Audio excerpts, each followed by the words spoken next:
Hello and welcome back to another episode of the Mindsets Podcast. I'm joined today by Kiaro, and before I hand over him to do a bit of an introduction about himself, welcome back. The Mindsets Podcast, as you guys know, is hosted by me, Angus Cook, and what we do on the Mindsets Podcast is we go into training, a bit about mental health, and learning some lessons from different athletes to ultimately find out how they perform now and things they might have learned along the way, things they hope to learn in future. But open the floor for a discussion which benefits the community. So that all being said, let's dive into this episode. Kiaro, do you want to take over, give us a bit of an introduction, and actually give us a bit of a background into your name? So my name is Kiaro Applegarth. The brief one we got into there was, my name is actually spelled Kiaro, which means that the majority of people are going to pronounce it Kiaro or Caro. Which is had it all through school. Which is pretty much what I did just before this. So my dad spelled it wrong the first time it was written down on the birth certificate. My mum decided to keep it, and so from then on, I've been known as Kiaro, spelled essentially the wrong way, which has been a joy to explain to people this every time. Amazing. So where are you based at the moment, and what do you do? But I'm based in Sunbury, and I'm a personal trainer. Online coach, as everyone is these days, and a bodybuilder as well, or trying to be at least. Okay, wow, amazing. So trying is what we could ever do, especially in that sense. Now, if we throw back a little while, there's obviously being a bodybuilder isn't something that people typically start with when they discover sport. I don't know many 4 or 5 year olds whose first memory of playing sport is bodybuilding. So what was your sort of journey in discovering sport when you were younger? So it started off with, athletics was kind of the first thing, being very little, just like how fast can you run, essentially. And then from maybe 6 or 7, it was football, just playing on the playground with my mates. And then slowly got into more kind of like organised football. It was on a Friday night in Feltham. And essentially it was just a bunch of boys around our age would all go, and it'll be a little tournament. You'd get a trophy maybe if you'd done well, like there was all certificates written out. And then from there, I got selected to play in the guy basically who ran it, his son's football team. So that was at age 9. So I'd been playing for maybe 2 years at that point, just once or twice a week, like properly. And yeah, it was kind of the start of my Sunday league footballing career at age 9. And I was playing there for, as I said, a year. And that's when I kind of realised that I was quite good. I got scouted 3 times actually in my first season of playing. Damn. Yeah, it was it was pretty quick off the bat in terms of like learning. I had very good athletic ability in comparison to the other boys, because obviously at that age, especially Sunday league, no one technically is that good of a footballer because you're not tiny. But I was very quick, I was very strong, and I was very aggressive, as I still am now.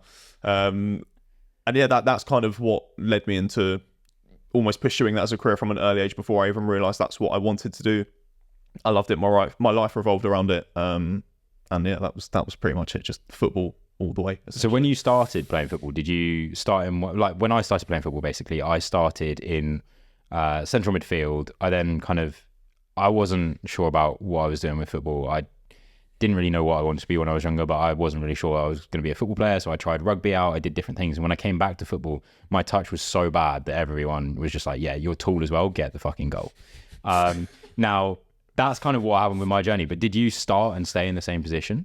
I've pretty much been a defender through and through. Really? Okay. I played slightly up front in my primary school. So I don't know if anyone from my primary school watched this. I was definitely the best player by a mile in my primary school. That's why I played up front. Again, when you're younger, I feel like the best players just play up front. Just because you're better, you're going to score more goals.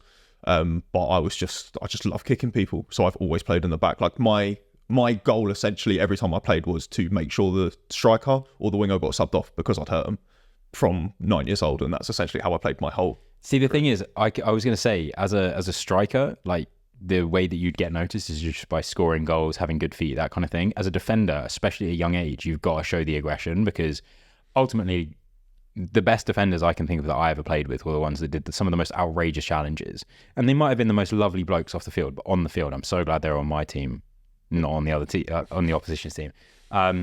So with football, then, as you said, you got scouted. So where did you go when you got scouted? And did you make the choice, or was it like parents got involved and were like, you're not playing for that team? So it was Wickham, Reading and Brentford So as I said, that was age 9. I went to trials at Brentford. We couldn't commit to Wickham or Reading just because the commute would have been ridiculous, especially at that age as well. It's like someone is going to have to take me. So my mum and my granddad essentially shared the travel for me. So again, super grateful from them, because even from that age, they were like, cool, we'll give up our evenings. So I was going there 4 times a week. And I want to say I was on trial at Brentford for maybe, it was quite a while, I think maybe 12 to 16 weeks, I'm going to say. And they weren't making a decision. I wasn't able to play for my Sunday league team because they were like, well, he's not training with us, so he can't play with us. I was then not getting game time when I was at Brentford. So in the end, my mum, I'm pretty sure it was my mum that kind of made the decision. I might be wrong in saying that, so she can let me know. That I would go back to play Sunday league football purely because, again, at that age, you're like, I just want to play football. I don't care about the training. Going pro is not at the forefront of your mind. It's just, I want to play football. I want to score goals. I want to kick people, in my case. So yeah, I ended up playing Sunday league then for a further 2 years, getting super frustrated with it. Again, I'm like, I'm not going anywhere. I'm better than these people I'm playing with. I feel I should be playing at a better level. I can't be giving someone a pass and their first touch taken off the pitch. Like, it used to drive me insane. So my mum then contacted the man who'd scouted me in the first place. He got me down for another trial, and then within a week, I was signed and contracted to them. So that was... So how old were you when that happened? 13. Okay, so at that point, basically the closest thing that I can think about is I have had a couple of friends who went to Chelsea Academy when they were younger, but they went to like Chelsea soccer school instead. Did you have to manage school normally with playing with Brentford, or did you kind of have a bit of a dual understanding from both parties that you needed to do both? So there was zero understanding from my school. They were super strict there because they used to have a thing called day release, where essentially you'd be allowed for, I think it was just 1 day a week, you'd go, the school would give you whatever work you needed to do, and you'd go and you'd train for 4 hours a day and do a little bit of schoolwork. My school didn't allow that, so I was, again, in the evenings, I'd finish school, Granddad would pick me up, and then I'd be at training from 6 to 8 o'clock, 3 nights a week. After school, obviously get the homework done on the other 2 days, or like literally the second I get home, and then matches on the weekend. So it was, in like hindsight, I was spending a lot of time playing football, and a lot of time in the car, and yeah, I was still doing well at school, and that was never really an issue, but it was definitely very full on from quite an early age in terms of sport. Because what I was going to ask is, you've clearly got to have a motivation, especially at that age, to juggle all of that. So like, were you actually interested in doing certain things at school still, or did the football kind of take over and that was the clear path of what you wanted to chase? So my mum, I want to say my mum was pretty strict growing up. She had a massive focus on making sure essentially I was doing everything right and properly at school. So I've completely lost my train of thought, but I'm going to keep on going. So basically, I was still very focused on school because I had to be, because otherwise the repercussions wouldn't have been good. So yeah, there was still very much like, I wasn't essentially like really focused on anything in school. I wasn't overly passionate about any schoolwork. I didn't really like school, but I wanted to get good grades because I knew, you need to get your GCSEs, because plan B, you need to make sure you have a backup, and that stereotype for footballers being stupid, I didn't want to be one of those. So okay, so with GCSEs then, if you were still doing football around that time, what did that look like? I guess you kind of must have gone through the academy, and then were you approaching the sort of full Brentford squad, I guess? Yeah, so the way it works is you're a youth player. Well, you're a youth player until 18, but you have a thing called scholarships, which is where you then go there for schooling as well. So that's between 16 and 18. The academy actually shut down the day before my birthday. That was my 15th birthday. So essentially all the dreams I had were crushed the day before my birthday at 15. So for me, I'm born in May, so that was the year like leading into my GCSEs. So in terms of football, it did calm down a bit. I wasn't going there 3-4 times a week. I went back to playing not Sunday league, because I was playing under 18s football as a 15-year-old. So again, I was like the youngest person in the squad playing. It was a semi-pro club, but a youth semi-pro club. So we were still in, I think, training 2 nights a week and playing 1 night a week. Yeah, I don't know if I answered. Well, yeah, from that age then, if Brentford had to stop and you went back to playing, and you're playing with people that are 18, from playing sport when I was that age, everyone's growing at a different rate, but absolutely 18-year-olds, typically speaking, far more physically well sort of built coming to the end of puberty than your average 15-year-old. And I appreciate you have that aggression, so you're probably still going in for some pretty big challenges against some pretty big boys. Surely that was having a bit of a physical toll on you at the same time. So yeah, that's the year prior is when my injuries started. So I had my first, in fairness, it was the first 6 months of Brentford were plain sailing. I was playing really well. Everyone was super happy with me. Then I started experiencing growth pains in my heels. It was called severs, I believe, from memory serves me correctly. So I was out then for literally 6 months. Pain in both my heels. I literally couldn't run on them. The second I started running, it was excruciatingly painful. Came back 2 months later, Oscar Slatters in my knee. So again, another growing pain.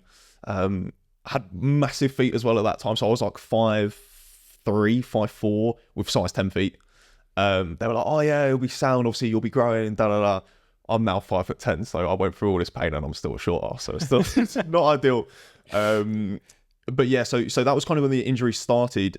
Surprisingly, when I then left, presumably because I wasn't playing quite so much and we weren't playing on AstroTurf, knees were pretty sound, heels were sound. That kind of growing phase had stopped at 5'8", so that was good. Yeah, I was all right physically, to be fair. And again, I wasn't big by any means. I was 60 kilos potentially. Again, 60 kilos, 5'8" at that time, and I was playing with boys a lot bigger than me. But I managed through it, and I think I was just, I don't know, I was just used to scare. I feel like I used to scare people. Like the first challenge in the game, I would make sure that no one would ever try and like have a 1v1 against me, because I would just try to kick the shit out of them in the first tackle, essentially. So how did you go from there to then kind of taking a bit more of an approach to training in the gym? So again, that same age, so 15 years old, where I live, a gym group opened up. You needed to be 16 to join, but my mum was like, oh, that's fine. Obviously, we'll change birthday, born in 2000 as opposed to 2001. And that's when I started training as well.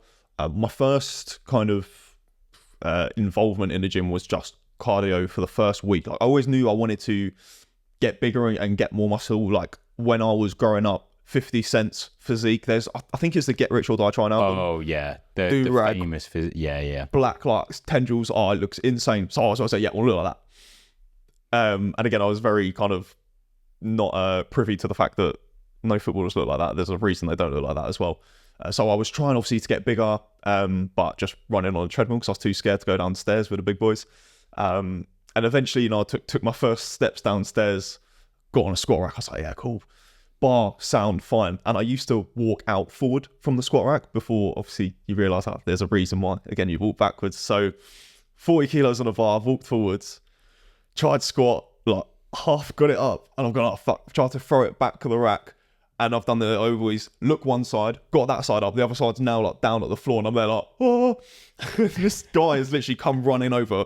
Bear in mind, there's only little 10 kilo plate aside. Like, picked it up, put it back on, and I'm just there like, as red as I can get in the face, and just oh fuck. And then I went back upstairs, and I didn't go back downstairs for a while after that, to be fair. I've seen a similar instance myself. I was still pretty new to the gym as well, but a guy that had been at my school, first time I'd seen him in the gym, was picking some weight up off the dumbbell rack, and because he was new, I didn't feel like I had actually been there long enough to offer any form of support.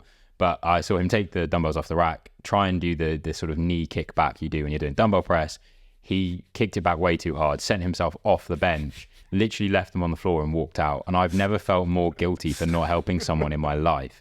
And I hope that he rediscovered the gym, or maybe went to a different gym and tried that out just to save face. But I can imagine that was pretty demoralizing. So that must have stunted your willingness to go back down there and jump on the rack again. I didn't touch the squat for a good time, for a very, very, very, very good length of time. I stuck to the machines after that for a while. So then did you just discover this kind of love for training that, I guess, took away your focus from football? So at the time, football was still my main aim. Again, this was 15 years old. So playing, 3 years up basically, and being told all the time, like, you're very good, you've got a lot of potential. I wanted to look a certain way, but that was by no means like, this is the be all and end all. Like, I want a pro contract. The physique comes second. And also with my background, like genetically, my dad's Jamaican, my mum's English. My dad's a unit, very lean, very hench. My mum, again, super, super lean, 6-pack now, 53 years old, so it's like very, very good genetic background. So I've always looked very athletic. I've always been very, very lean.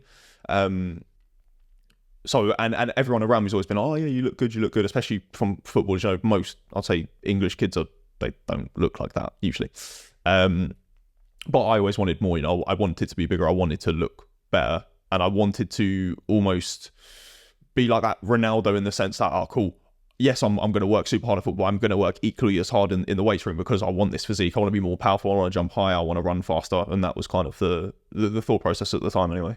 And did you find that there was, you were noticing those changes on the field from what you're doing in the gym? 100%. So when I first started, I was doing everything wrong. It was not quite the six-pack shortcuts, but the Jeff Cavaliers, like unilateral crossbody cable, like it was just stupid shit that you used to see online. Be like, oh no, that looks sick, I'm going to try to do that. And obviously didn't work. But over time, so that was 15 years old. When I then turned 16, that's when I first started learning about nutrition. And equally when I started learning about that, I was like, oh cool, maybe I should try and do like a program or something. So those two then went hand in hand, and I made a stupid amount of progress in the next kind of 8 months of lifting after I kind of started eating better and also knowing kind of what I was doing with the training side of things. Okay, and so what were the key things that you picked up nutrition-wise? Was it just the standard get more protein in? It to an extent, yes, but it was literally just eat. Like I used to have one big meal a day. I'd have a tiny breakfast, and my mum would always prepare me lunch. Lunch was always, again, very healthy, but when I look back, what it contained, it was always like a wrap or a sandwich, carrot, cucumber, grapes, and then a snack of some description, whether that be like a little chocolate bar or something like that. So net total of 500 calories was obviously not sufficient to put on any muscle. Breakfast 200 calories, dinner maybe 850, 900 with a couple snacks. Then I started cooking for myself, started eating 4 meals a day, and they were all big meals. So I don't know if I've got any videos still, but I remember one morning I made, I think it was 6 slices of toast, like 8 eggs, and then a whole, like, you know, the big packs of bacon, like 14 rashers, like a whole thing of those. And that was like a pretty standard breakfast for a while. Like It was horrific. When I think what I was doing to my insides, probably not great, but again, at that age, I feel like you metabolize everything so well. So yeah, I was just getting bigger and staying as lean as I was when I was kind of 60 kilos, and I'm now, or what I was getting up to, you know, low 70s at that time. So when did you decide that you actually wanted to compete? That was after football ended. So when I turned 16, obviously, so 15, 16, sound, injury free. Then I got accepted to Pro Direct Academy. So again, that was kind of a college program. I knew I didn't want to continue at school. I hated education. And I knew here, it was like, cool, I'm still going to get my, I can't even remember what the BTEC was, but it was apparently equivalent to an A level, which obviously it wasn't, but like that's what it said on paper. So convinced my mum to kind of allow me to do that. And then I was going to North London every day to college. Again, that was around all other ex-academy boys. We were playing academies a lot of weeks, and it was just a very good scenario. However, that's when I started really picking up injuries. So I was playing there Monday to Friday. I was then also playing in the evenings for another under-18 side. So I was playing usually 2 to 3 matches a week, training 5 to 6 days a week. So cumulative hours of probably, 12 to 16 hours a week, I'd say, of football every week. And you can imagine the toll that's having on the joints. Playing on AstroTurf a lot as well.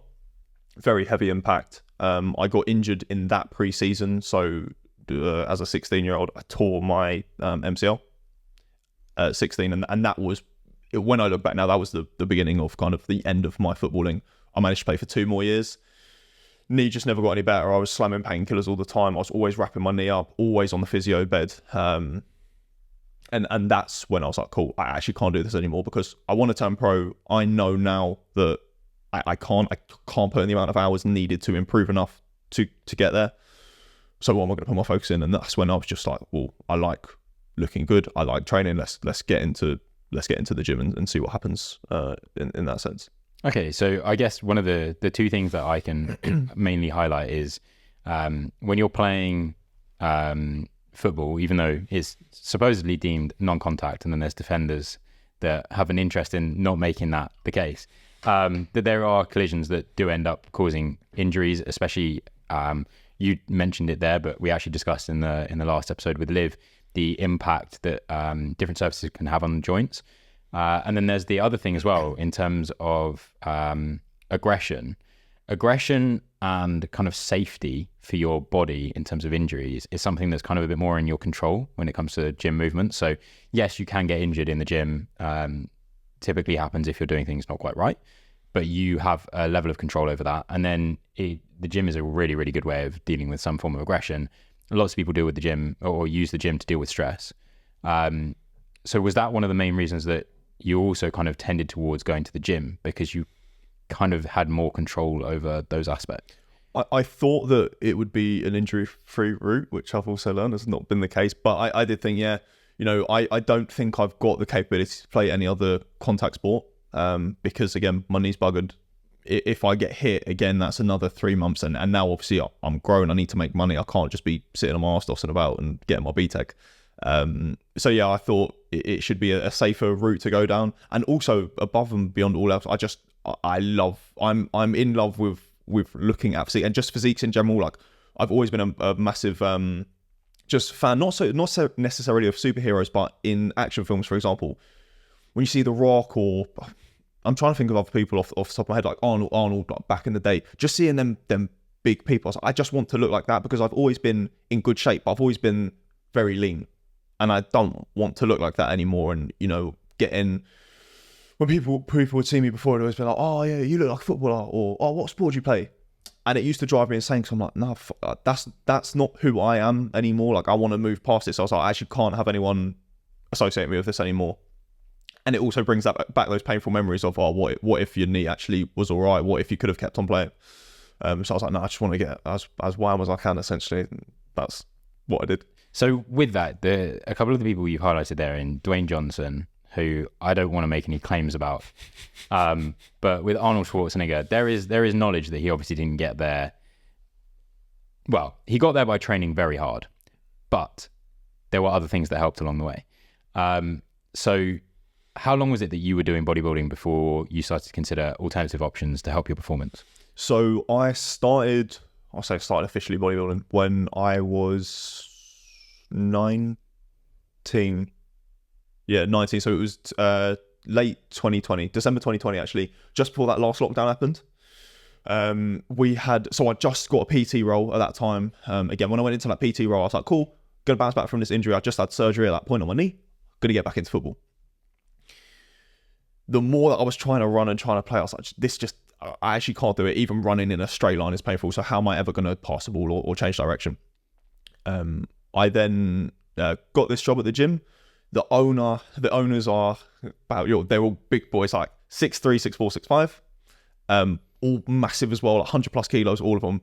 And then we had one of the PTs there as well, was a big boy. He was maybe 6 foot, but 115, 120 kilo. Roided to the gills, but looked just immense. I was like, do you know what? I have to try this. I had a really long talk with him one night, to be fair, and I think he was the one that actually pushed me over the edge. He played football as well growing up at various academies, I'm pretty sure, and he said to me, he was like, look, I feel like you already know the decision you want to make, but you need to commit to it. I was like, yeah, fair, you're right. And so that's when I was like, well, I'm going to commit to this bodybuilding thing. And then from there, it was probably 2 years before I was like, I maybe want to seriously consider taking this further. So to confirm, now, are you natural or not natural? So at this current very moment right now, I am natural. However, I mean, for the last 11 months, I haven't. 11 months, yeah, I haven't been. Okay.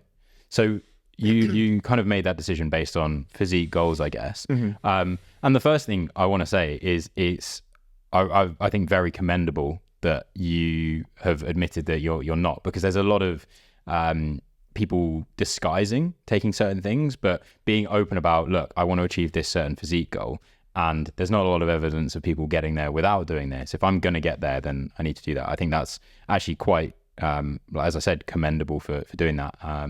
So I guess my question is, you clearly did a bit of research talking to someone who's also done it before. What kind of avenue did you go down with exploring that? Can you expand? Sorry. Yeah. So I guess, was there a key thing to maybe start on, or kind of work your way into it and build up a degree of what you were taking? Yeah, so the way or I've understood it, and the way that it was kind of explained to me from people, again, more knowledgeable than myself, was you'll always start with a testosterone base of some description. There's different length of esters, which, again, from my knowledge, have like a different period of kind of getting into your body. So some take a longer time and staying longer, some take a shorter time and are kind of in and out.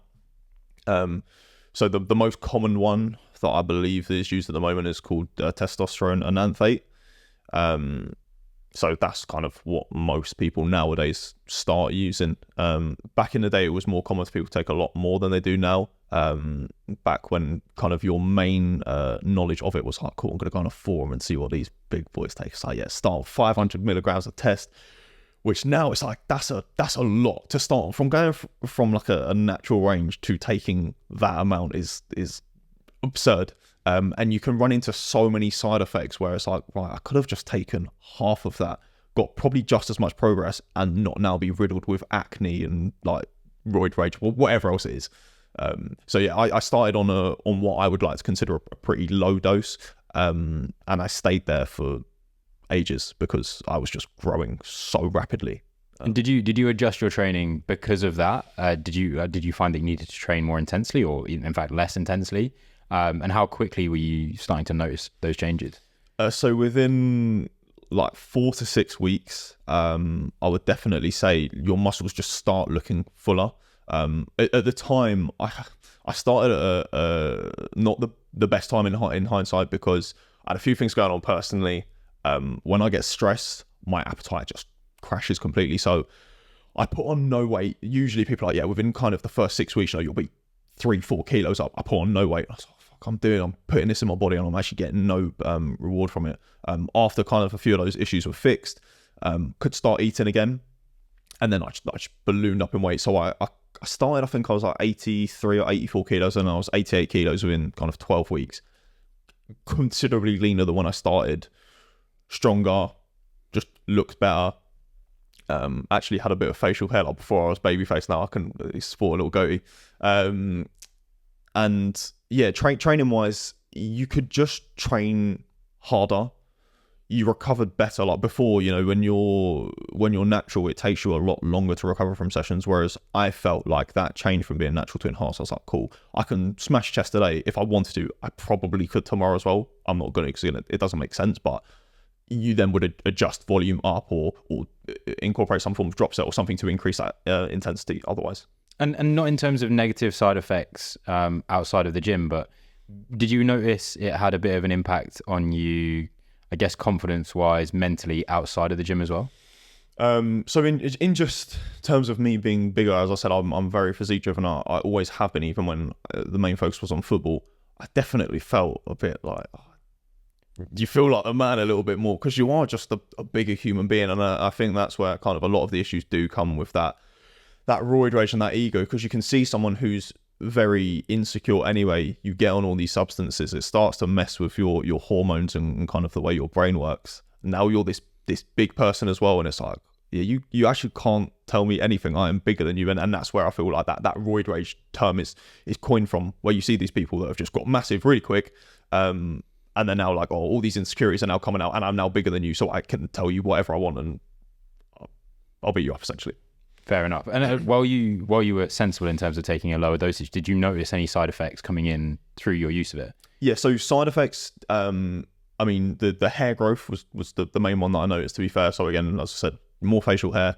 I used to have a completely clear back. My back's now not covered in hair, but there's like a light shade over my whole back, my arms, everything. And then skin condition, I did notice worsened somewhat. Again, it's not like, I'm not riddled with acne by any sense, but there's just more like pimples and more spots, mainly on shoulders, a little bit on my back and on my arms. But I always had acne growing up anyway, not very bad, but I knew that essentially whatever issues that I had would be exacerbated by it. And that's another reason why I wanted to start on such a low dose, because I was like, I don't want to take loads. Then I've got all this acne, and now my physique just looks crap because I just look spotty and scaly, almost like leathery skin. So yeah, that were kind of the side effects. Okay, and I guess one other thing that's got a connotation with taking any form of drug at all, whether it's actually prescribed by a doctor or not, is that they can typically be quite expensive. So is that something that you're having to factor in a little bit as well? And is that also maybe one of the reasons that you're no longer doing it? It's funny you say that, and I think that's the most common misconception with it. And it's a joke that I have with people. For you to buy a tub of protein powder is more expensive than you to buy. Really? Yeah. Wow. It's very cheap. Okay, so I guess with that, it's probably worth me saying I don't want this podcast to necessarily convince someone to start on something. If ultimately that is your goal and you've had that in your brain for a while prior, and you're driven in a similar way to Kiaro, where basically bodybuilding is what you want to do, it's what you want to compete at, then take what you want at your own risk. I mean, people can do that every day and whatever they want. I don't want to guide people, but what I think is good is you're shedding some light on the side of someone that has successfully used it, because it exists. Pretending that it doesn't is almost worse than sort of accepting that it does and kind of educating. So what is the reason that you're not taking it now? So I got a lot bigger, and I thought I looked really, really good at it. And this was maybe November, December time. I then didn't come off, but I went down to what would be considered a testosterone replacement therapy, though. So I was much, much lower. Is that TRT? Yeah. Okay. Literally TRT. So that was, again, putting me in the natural range. Again, I competed. I'm going to go back slightly. So I competed in when I was on my 21st birthday. So that was in 2022. Since then, I feel like my testosterone never actually came back properly. Like, I had all the symptoms of low testosterone. So then getting on again felt really good. Again, I didn't have low testosterone anymore, right? So just general drive in life, I feel like, was higher. Great. Came down to TRT again, still fine. Did my second cycle, which started in, I think, March. Started in March. Within a week of starting that cycle, I decided it would be a good idea to play football. And that was like 3 months ago now. And I haven't been able to train legs since. Play football, bugged my knee. And then I was like, right, well, I can't train legs properly. And I was like, do you know what? I've been this off really. I will be going back onto a TRT dose because I've definitely noticed the effects of being off versus having that small amount in me to just keep me in the natural range. I feel like at the moment it's crashed kind of to what it was post-contest, where it's super low and you just feel drained. Like recently I've been sleeping so much and just never really feeling with it, essentially just feeling super tired all the time, really low motivation to train, and I need to get that back.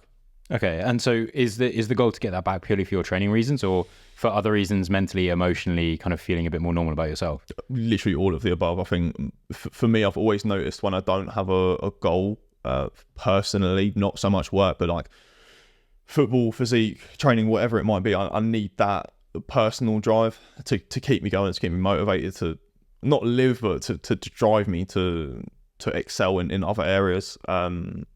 So yeah, I need that to get me back into the training, I feel like, and get me feeling good again. So with your training going towards competitions, what I'm aware in bodybuilding, there's obviously not one type of competition.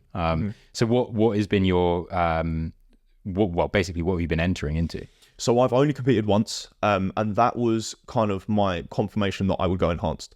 So you see a lot of people, they'll get into the gym and they'll be like, cool, want to bodybuild, get me a coach, get me gear, get on gear, then see what happens. With me, I wanted to know how good I could look and how good I actually was at it before I took the next step.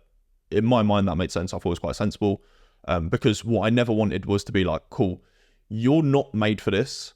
I'm going to take gear anyway, so I'm going to maybe fuck my health to a certain degree, and I'm going to be shit. I didn't see the point of it, so I was like, cool, want to make sure I'm good at it.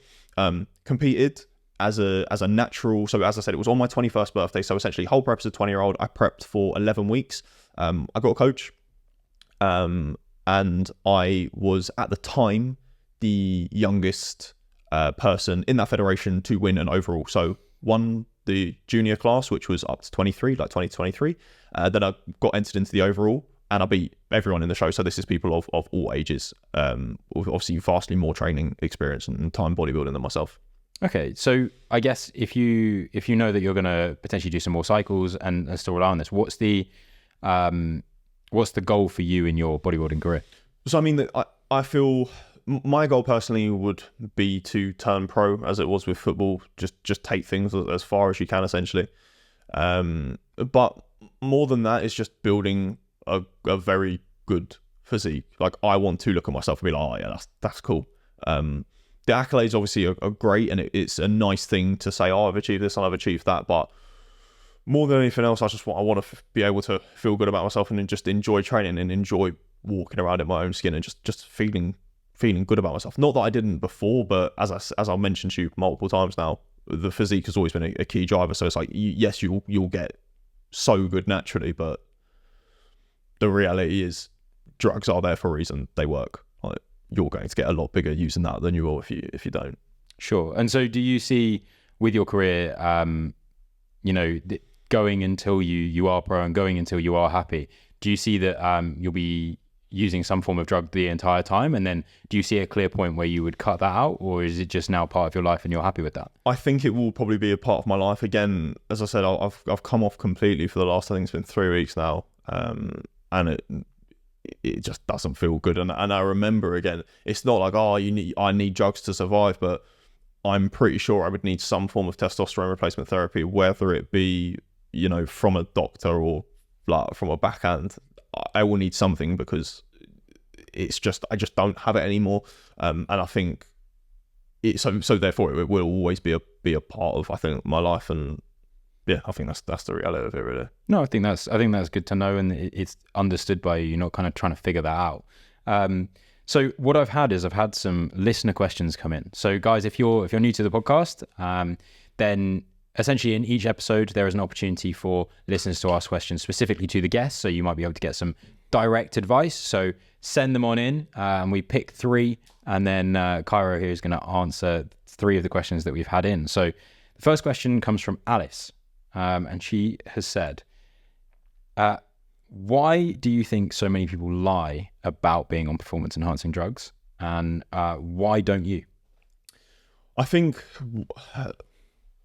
again, I don't want to speak as like why they are doing it themselves, but I know a lot of it is going to be just from that public perception. People demonize these things and they're like, oh, they're so bad, they're going to kill you. And I mean, I've had it myself where the second I've never hidden it, because I don't really care. Like, people are drinking every week, people are doing coke every week, people are doing pills every week. Drugs are being taken all the time by a lot of people, and it's so normal. Like, oh, you're gonna go out tonight and have a drink? Yeah, sure. I'm gonna go out and vape. I'm gonna go out and whatever other drug it is fine. The second it comes to steroids, it's like, oh, you're a junkie, you're taking gear. Da, da, da. It's like you're taking this and you're not even having a positive impact on your life. Like, it's not like you can even achieve anything with this. It's literally just having a detriment to you. It's a detriment to your health. And what you're enjoying it short term, cool. Where I'm doing something that could potentially have massive positive benefits on my life going forward, but it's demonized because it's a different type of drug. So I think that's definitely one kind of the public perception of people. With like movie stars, for example, I'm pretty sure they're not allowed to, for their image. Like, Dwayne Johnson is obviously on gear. Like, he's 55 and he's in better shape than he was when he was 20 playing American football. John Cena, all these people, like, they'll obviously take steroids. It's not possible to be that size, to be that lean, to be that strong without taking steroids, unfortunately. That's the reality. And I think a lot of it is just down to, as I said, public perception of people and just the negative stigma that surrounds performance in drugs and enhancing drugs as a whole.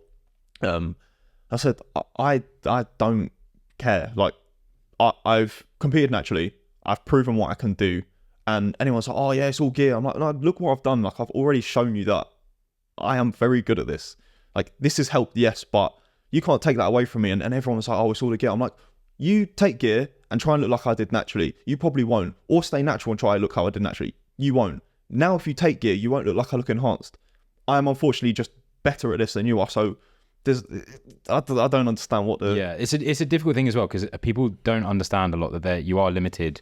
Ultimately, whether you're on gear or not on gear, you are limited by your genetics to a degree. There's obviously things that you can change in terms of the way you train, the intensity you train, whether or not you're taking anything, your nutrition. There's so much you can control, but ultimately, even if you have everything perfect, there is a limit to everyone.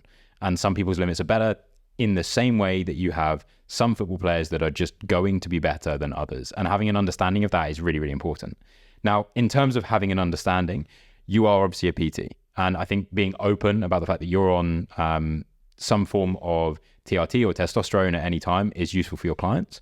Also may draw in certain clients that are as well. But I have a question here from Will, who says, I struggle with shoulder growth and don't believe that spamming flies is the answer. What else could I be doing? I've got this. Well, flies, I don't know if it means like a lateral raise, but Yeah, this is literally 90% of what I've done. So pressing overhead for me, I got, again, talking about being injury free, within 7 months of starting bodybuilding, I've done something, I think it's to my supraspinatus, I've been told. So I really struggle to press overhead. My elbow kicks out, so I'm pretty much limited to lateral raises. So that's all I've done. And my shoulders are, again, genetically, they were a good point anyway, but they have grown so much. So what's your variation in training? How often do you train them a week, and how are you doing it? Dumbbells, cables, what are you doing? So dumbbells and cables. Usually I'll stick to no more than 10 sets a week. Recently I've been doing 6 because my chest is far weaker than my shoulders. And I found that when I press, I usually get DOMs in my shoulders, which obviously means my shoulders are probably higher. I'm not like retracting enough through my scapula. But yeah, I believe if you are overloading your shoulders over a period of time, the same as any other muscle, your delt from, obviously you have 3 parts of your delt, right? You got front, side, rear. Your front delt, I don't think many people should ever be isolating, purely because you're going to get so much stimulus from any pressing movement that you do for your chest. So when I see people doing like front raises, I'm always, I don't know what you're trying to get out of that. Do you one that's going to create the shape and almost that boulder effect? Yeah, it's always going to be your lateral raise. That's the one that needs to be developed to give you that cap at the side. So that's always what I've believed in. And it's worked for me, and I've seen it work for so many other people. So cables and dumbbell, I always alternate. Sometimes I'll do, a standing cuff lateral. Most of the time I'll just pick up some dumbbells and throw them around. Again, a different, a change of kind of going for higher rep, like 15 to 20 with lighter weight, and then obviously going your heavy kind of 8 to 10, and then including partials at the end of your sets as well. Because again, with a dumbbell, if you imagine dumbbell's close to your side, gravity's pulling it straight down. There's no tension on it. The further away you get from your body, the heavier that dumbbell gets. So when you've got up to here and you're exhausted, you can probably get another 10 to 15 of little partials where the weight is considerably lighter, because again, it's close to your center of mass. So laterals, finish with partials. If your shoulders aren't growing, just increase the amount of sets that you do, like any other muscle group. Cool. Well, I don't want to say I don't know what your training plan is, but you might just not be doing enough, or not mixing it up enough, or not doing enough partials. So there's still plenty of things to try out there. Okay, so the final question comes from Julia. Julia says, or asks, what's your biggest insecurity and how do you manage it? Oh, that's a good question. And I guess it could be in terms of your physique. I mean, Will's probably identified there that his might be his shoulders. Yeah. But I guess it could be outside of the gym as well. Yeah. To be fair, I honestly, again, it's not going to be much help. I don't really have many insecurities. I think the only thing I could potentially kind of consider in that is the fact that in my mind, and I still struggle to get around this, is that I've failed as a footballer, which I think is very hard. And that I would say probably still is an insecurity of mine. I feel like the one of me being small, which was kind of one that I had a lot, has now gone. Like I don't feel small anymore. I'm obviously not as big as I want to be, but I also am very aware that to the large majority of people, they're like, this guy's massive. But yeah, I think football probably more than anything else is an insecurity that, I will never become a professional. And it's quite a hard kind of pill to swallow, and something that I almost feel like in a conversation I need to tell people, like, yes, I was playing at this level and I got a knee injury, and then you sound like one of them people like, oh yeah, I could have gone pro but I got a knee injury, but I'm like, no, but I feel like I actually could have. So I think, yeah, that is probably one of them. Yeah, I think that's a good answer, and that probably is also why you're so driven in what you do now, is to make sure that it might not have been football, but bodybuilding is not the same. Exactly, which I think is fair. So moving on to the next section of the podcast, we do 3 pieces of advice for a younger version of yourself. However, and I didn't give you warning of this, when we have slightly younger guests, I like to change it to have 2 pieces of advice for a younger version of yourself and 1 piece of advice for an older version of yourself. So what would the 2 pieces of advice for a younger version of yourself would be? I feel like this is going to take me some time. 2 pieces of advice. I think the very stereotypical one, don't listen to other people's kind of opinions, negative or positive, really. Obviously, listen to the extent of what people are saying, but don't take people's word as gospel. Trust yourself. I think that's kind of all in one. And I think the other thing is realizing that, we're all, life can do whatever it wants to you. So, growing up, I was always thinking, I will be a pro. I had no doubt in my mind that this was going to happen at a point. And now to be 22, maybe I could have pushed harder in other aspects during school. Maybe I could have done A levels. Maybe I could have gone to uni. Maybe I could have taken an interest in something else financially. Because again, I never cared about any of that because football was going to make more money and I didn't have to think about any of that. So I think not having a plan B per se, but diversifying kind of my interests as opposed to being like, yes, football is everything that I'm going to do day to day. Okay. So then what about one piece of advice for a future version of yourself? Because I think one of the things while you have a think about this that's really key is the future is uncertain. It's the nature of it. And so we spend a lot of the time overthinking and looking at the past and wondering about all these other things that we could have done and wishing that we could have had a few ourselves coming from the future and saying, look, don't worry, just stay true to what you want to do. And then everything will end up because you've got that hindsight. Whereas sometimes we don't give our future selves enough attention to stay true to 1 or 2 things that we want to, that we feel is particularly valuable to who we are now, which is why, I'm interested to know if you could give one piece of advice for your future self, what would it be? I think potentially to take more risks and kind of on that same path to say yes to more things. I've always been, I want to say played things relatively safe. Again, I'm very young, so it's hard to kind of talk about my experiences of life, but I've always, taken quite safe options, I feel like. Get a comfy role in something I'm familiar with, and not exploring the horizons. Not necessarily saying like, I'm going to move to, I don't know, Dubai or anything like that, but just say yes to more things in general. I've spent my life saying no to things because I've always been like, cool, now I need to focus everything on football. And it's like, I have these memories of playing football for 10 years, but I've missed out on a lot of things growing up. Like, I never went to parties. I didn't spend too much time with my friends outside of school because I was always playing football.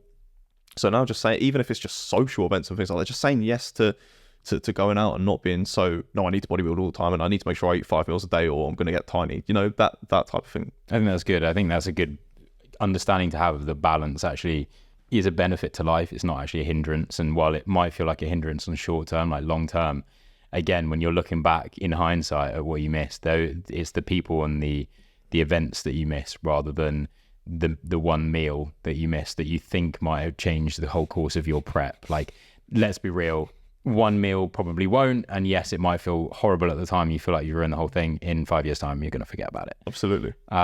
Cool. So talking about meals, we have the previous question from Liv for you.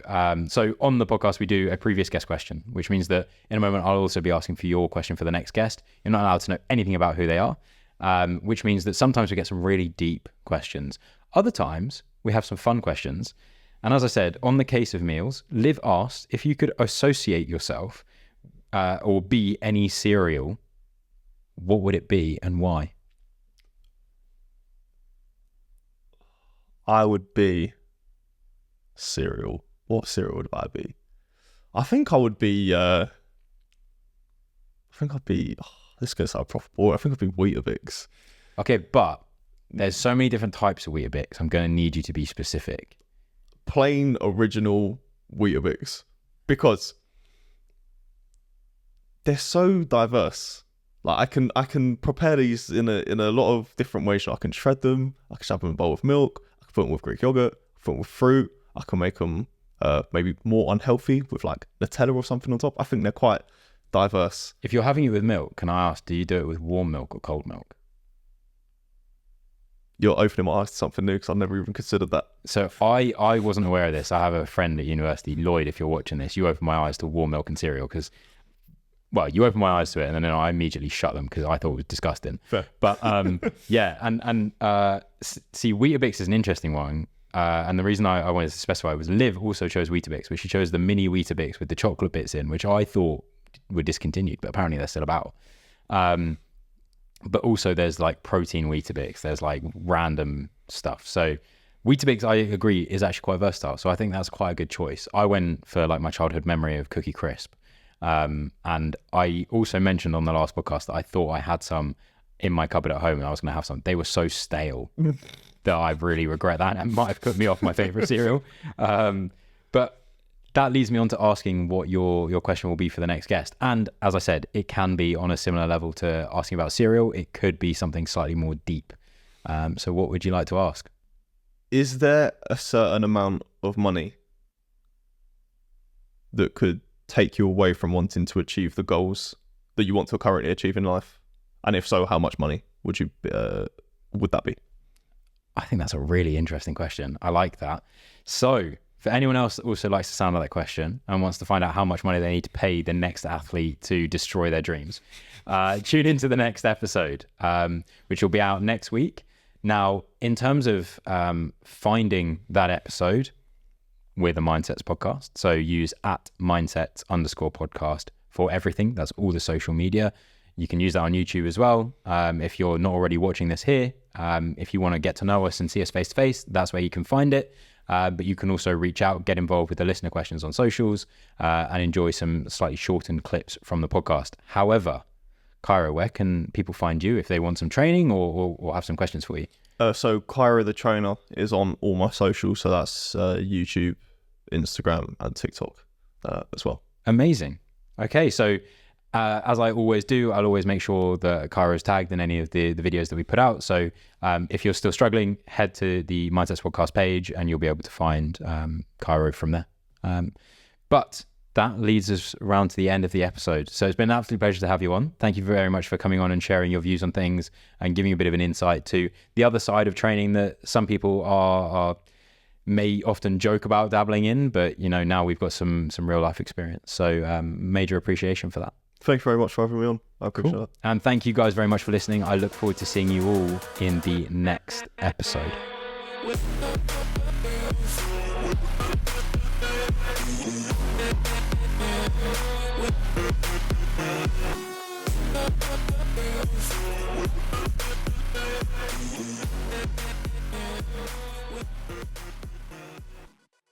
I've got your name down as, do you know what, actually, I'm going to have to bin that whole thing because I didn't even ask you if I was going to pronounce your name right.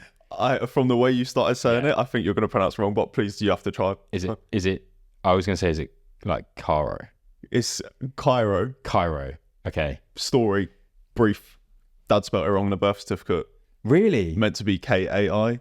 Bring that in, because I was going to say,